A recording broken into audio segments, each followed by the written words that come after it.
It is our pleasure to have Rabbi Daniel Freelander with us this Shabbat as our scholar in residence. He's already taught us a few times this Shabbat, and we have a chance now to learn from him again. He's come in celebration of the installation for Rabbi Michael Satz, and we're so glad that Rabbi Satz's family is here, representatives of his family, including his parents who have come from St. Louis. Their hearts are full today too, I know. Rabbi Freelander has spent most of his career working with the Union for Reform Judaism on many initiatives there, and as I look back, I realize that so much of what we enjoy from the URJ has his stamp. He has recently ascended to the position of president of the World Union for Progressive Judaism, and he has spent the last few months traveling far and wide to see progressive Judaism, Reform Judaism at work on many continents. I should mention that Rabbi Freelander is a true friend to Holy Blossom Temple, not only to its rabbis and cantors and educators, but also to many of its lay leaders who have partnered with him over the years. I see we have good representation today. And most recently, when he was the vice president of the URJ, and we, Holy Blossom, were in a time of transition, he came to be an advisor and a steady guide. And so it's really our pleasure to have you with us publicly now to teach from this bima. Rabbi Freelander. Shabbat Shalom. So several weeks ago, I was privileged to attend a bar mitzvah in Warsaw. And I realized that bar mitzvah in Warsaw is not so different than a bar mitzvah in Toronto. I often watch the extended family of the bar mitzvah who have honors at the Torah feel somewhat bewildered by what's supposed to happen. And so this is just about 10 weeks ago, 9 weeks ago, some aunt of the bar mitzvah boys called up at Beit Warshava in Warsaw and is asked to help dress the Torah. And the rabbi hands the aunt the Torah breastplate, and she says, "What am I supposed to do with it?" And he says, "Put it on." And she does. I was trying to think, what would I have done if I was the rabbi? He said, I probably would have lifted her up and put her in the ark and just proceeded. I want to express my appreciation to Madison and to Daniel for teaching us Torah today and for leading us so beautifully. It is inspiring for us to be able to see the future of the Jewish people standing here on this bima so competently and so securely, becoming a part of our larger community. And I especially enjoyed watching Daniel, your family, when your uncles came up for an aliyah, and we can see a little bit of family resemblance there. I'm the eldest of 3 sons, of 3 boys, and my parents spent a lot of time untangling us from one another. We spent a good deal of our childhood wrestling, arguing, teasing, playing tricks on one another, doing things to one another that took years of forgiveness to overcome. And I realize that's true in every family. And the Torah portion that Madison and Daniel shared with us today talk about how Jacob resolved some of that for himself. He resolved the serious disagreements he had with his brother Esau by wrestling with someone, maybe God, maybe another human being, maybe himself, maybe just his own spirit, but he had to work out the anguish and guilt feelings he had about some of the things that he did to his brother, and only then could he become Yisrael. Well, I realized that, and we heard it at the end of I think it was when Rabbi Satz was reading, the resolution of the story. Jacob was very worried about how Esau was going to respond after they saw each other, when they saw each other for the first time in many years. And after all of this panic and anxiety that Jacob is going through, what does Esau do when he finally comes up to see Jacob? Well, the Torah portion tells us very briefly, Esau didn't attack him. He ran to meet him. He embraced him. He fell on Jacob's neck and he kissed him, and they both burst out in tears. As much as we may be angry at our relatives, there are moments of reconciliation where we throw our arms around each other and realize we want to hug, we want to love, even though throughout our lives we wrestle. That wrestling helps us define what kind of human being we are and what kind of human being we want to be. We wrestle as brothers, we wrestle with ourselves, and sometimes in reading the newspaper we wrestle with our relationship with Eretz Yisrael and Medinat Yisrael. But today we are going through a different kind of wrestling. We're wrestling because Judaism in North America is going through a transition period. This congregation in particular has been through many transitions and has watched North American Reform Judaism evolve enormously in many different ways. If the Jews that helped found this congregation in the 1850s came back to see this congregation in 2014, they would not recognize it. But frankly, if the individuals who decided to build this building in the 1920s and 1930s came back to see our worship today, they wouldn't recognize it. And if Maurice Eisendrath rose from the dead and came back to his building and participated in the services, he would look around and say, is this like a clone of Holy Blossom somewhere else? What's taking place in here?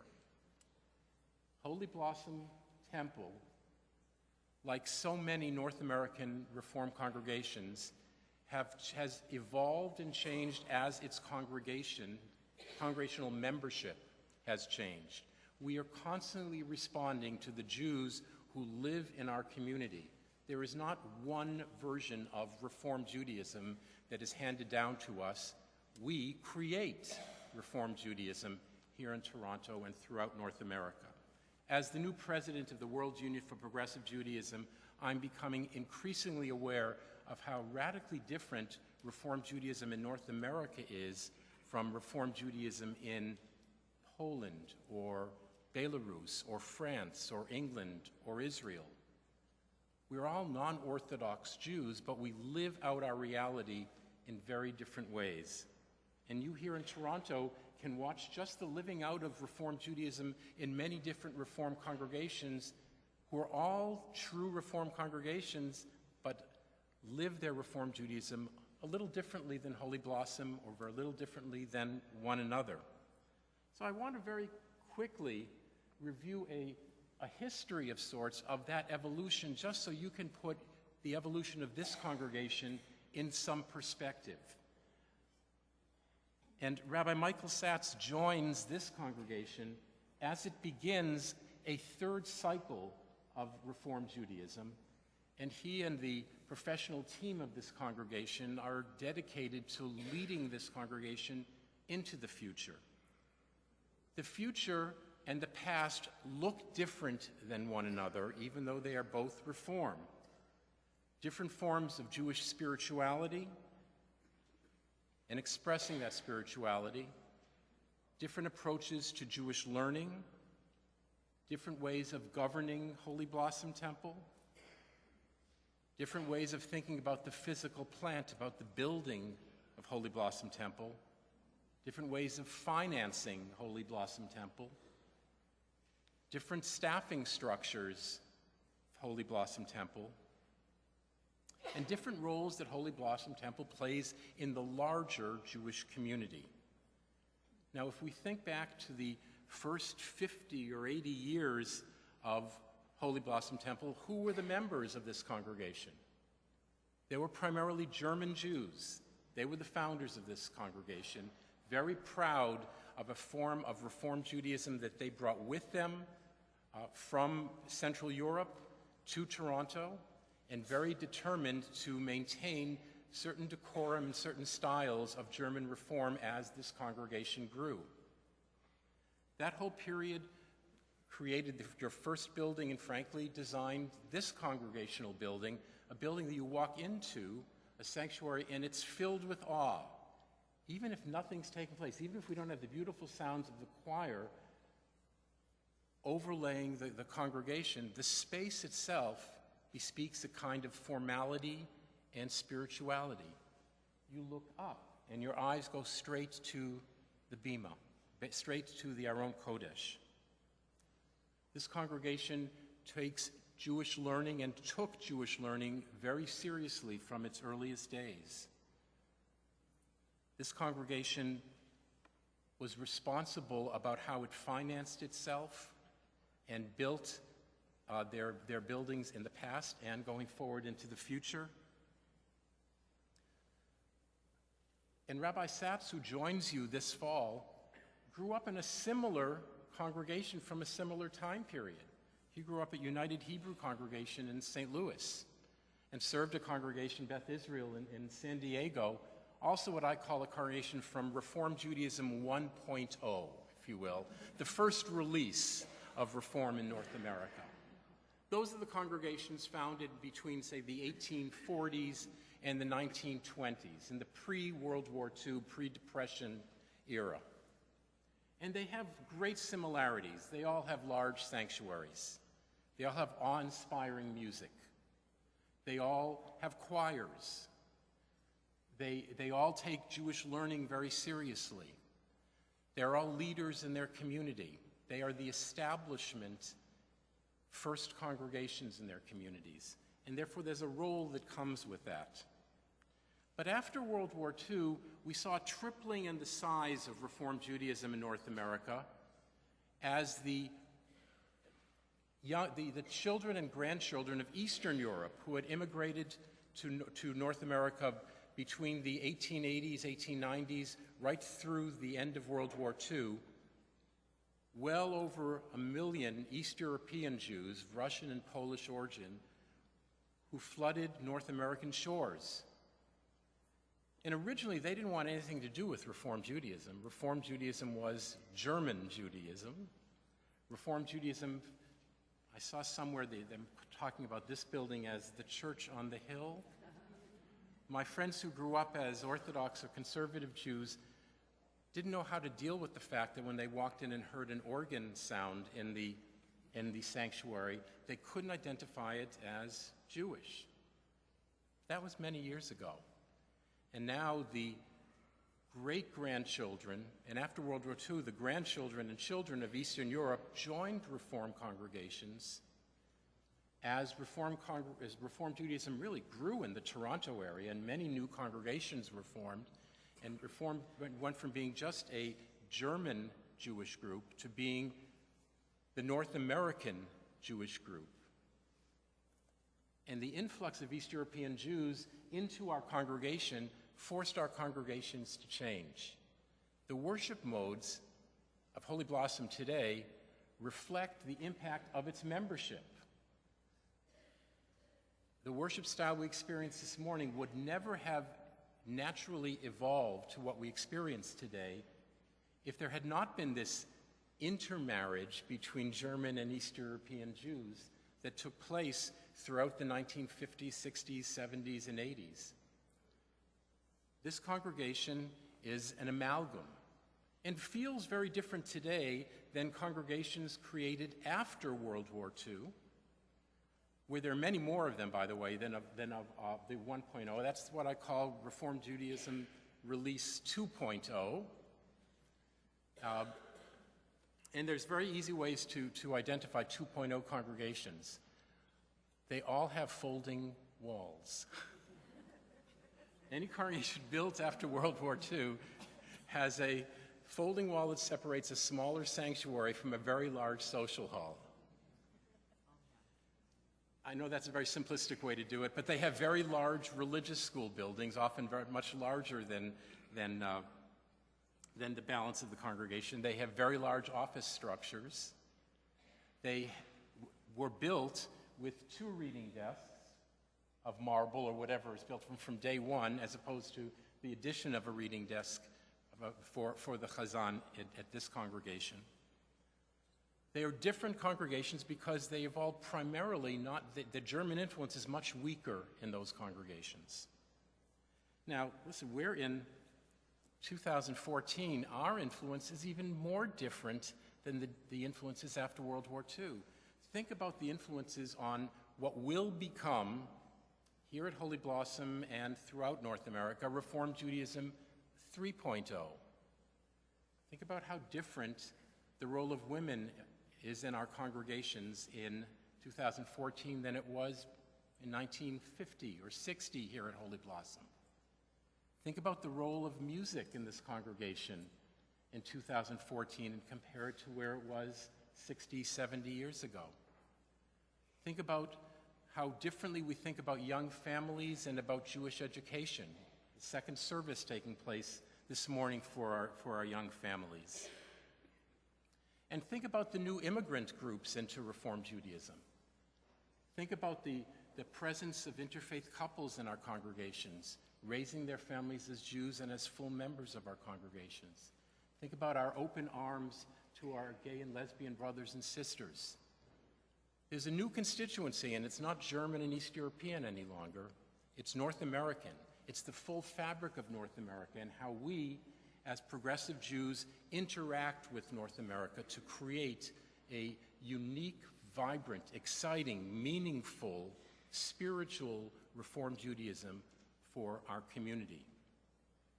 And so Rabbi Michael Satz becomes a rabbi of this congregation as we transition from being Reformed Jews 2.0 to becoming the Reformed Congregation 3.0, and we haven't worked out the kinks in the release yet.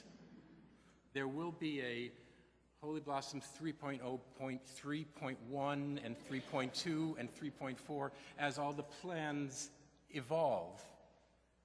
But there's no question that will feel different than 2.0, but some hints as to things you can anticipate under the leadership of your rabbis and with the presence of Rabbi Michael Satz that you will feel here at Holy Blossom. First of all, a celebration of multiple Jewish identities and small groups. There is not one way to be Jewish, and there's not one way to be a North American Reformed Jew.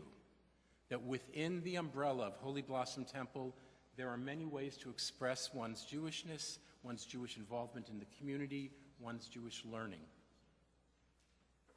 You'll also see more and deeper relationships with Israel and Israelis. We have a large number of Israelis in Toronto and in most major cities in North America. They are not well integrated into the synagogue life of North America, and we're not well integrated into their communities either. It's about as akin as the German Jews and East European Jews as things were 100 years ago in this community. That's going to change in the years ahead. We just don't know what it's going to look like yet. And the ways of learning. My first exposure to Holy Blossom Temple was the tutelage of Heinz Warschauer, who was my teacher at a camp in New York in the 1960s. And I learned about this incredible religious education system here at Holy Blossom Temple. At a time when every young person went through the same track. Well, mark my words, in the decades ahead, there will be many different learning tracks here at Holy Blossom and at most Reformed congregations, because one size does not fit all. We know that there are different learning styles, but our goals are all the same, to create another generation of Jews who are engaged in Jewish learning, in Torah, and in the life of the Jewish community. Watch for architectural change. I know it's coming in this community. I know that your worship spaces will look different and feel different in the future. Don't watch for those changes tomorrow. Watch for them in 5 years and in 10 years and in 20 years as we evolve. And I'll come back in 20 years if I still can and take a look and then describe back to you that remarkable change that your congregation made from being a second generation North American Reformed congregation to being the leading third generation, the leaders of Reformed Judaism 3.0. But a word of advice to your new associate rabbi.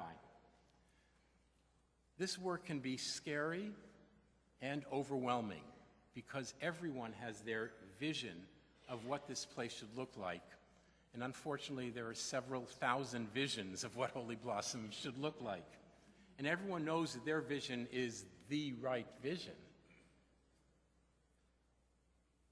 Our rabbis need to acknowledge that each of us have a stake in the evolution of this community.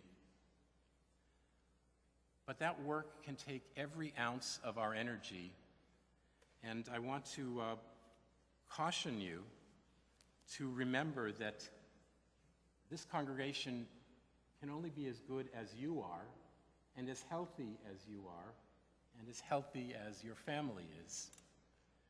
I am reminded of a experience I had at a convenience store where I went to buy some milk late on a Sunday evening, and it was about 11:15 at night, and I went up to the door where the sign flashed open 24 hours, pulled the door, and it was locked.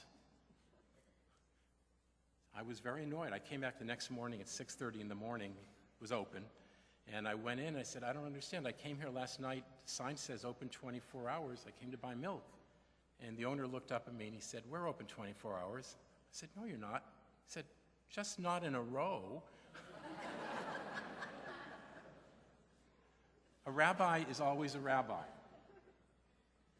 And Shabbat, for rabbis, is challenging. So my charge to you, and to Janice, and to Eitan and Ami, is to find your own Shabbat in your own home that may not always be on the Shabbat that everyone else calls Shabbat.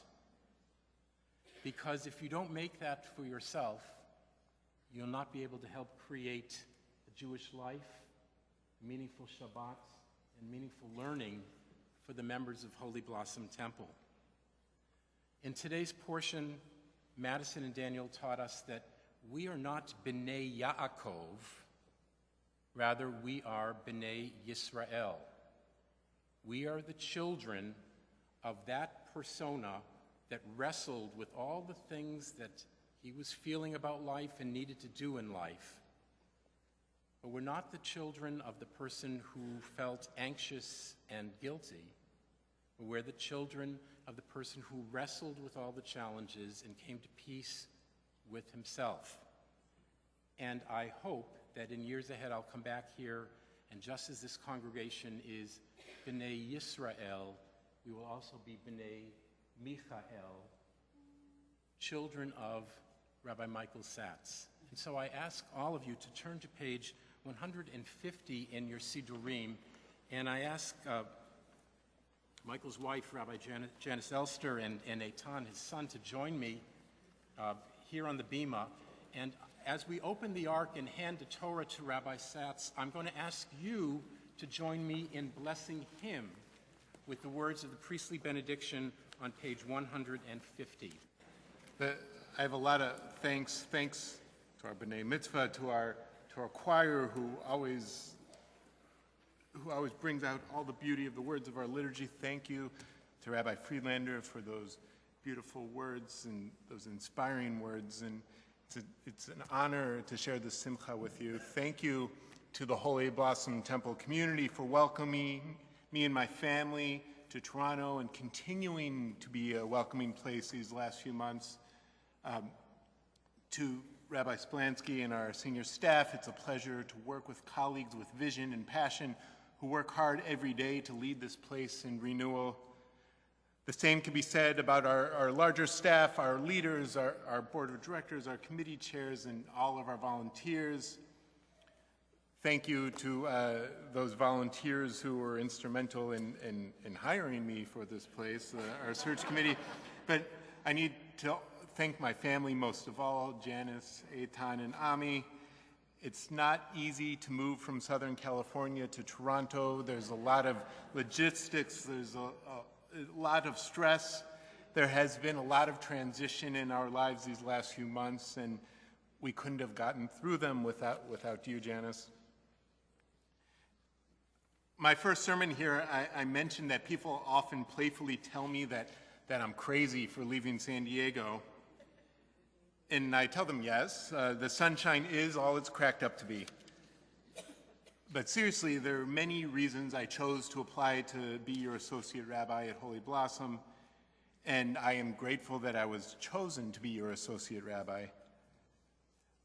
One reason, my wife, Rabbi Janice Elster, was born here in Toronto. She grew up in Vancouver part of her life, but when she was a student here at U of T, she worked for 5 years here at Holy Blossom with many different jobs under the mentorship of Rabbi Splansky and Rabbi Moskowitz.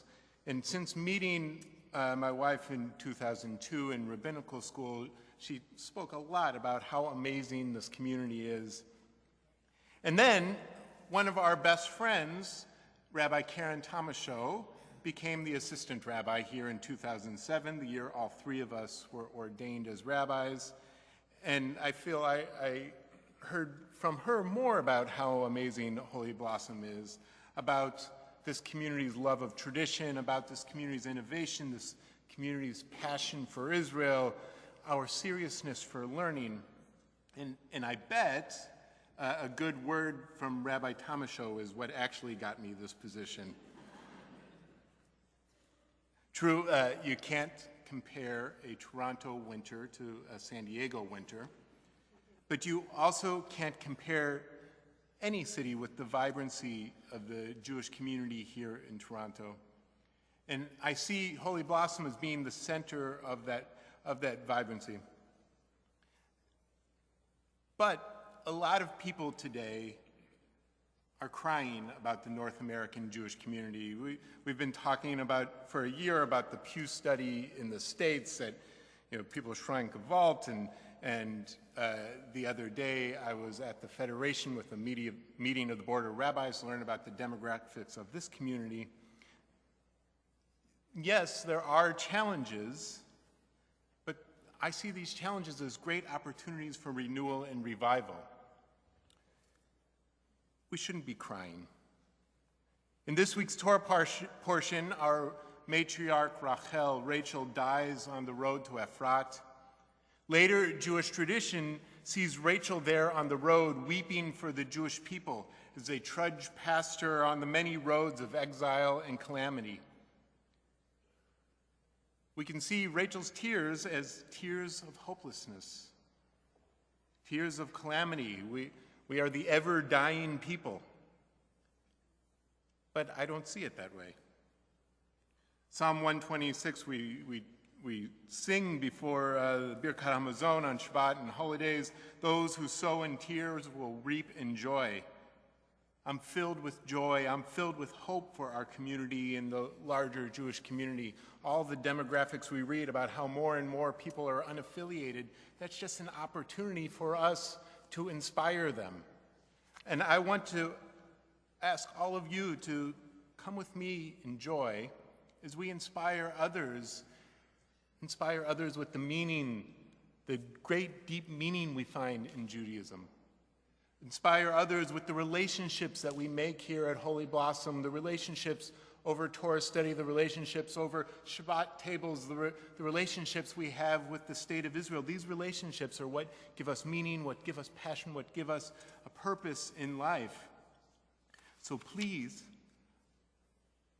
I ask we all join together as our tears turn into songs of joy, songs of hope, and songs of meaning.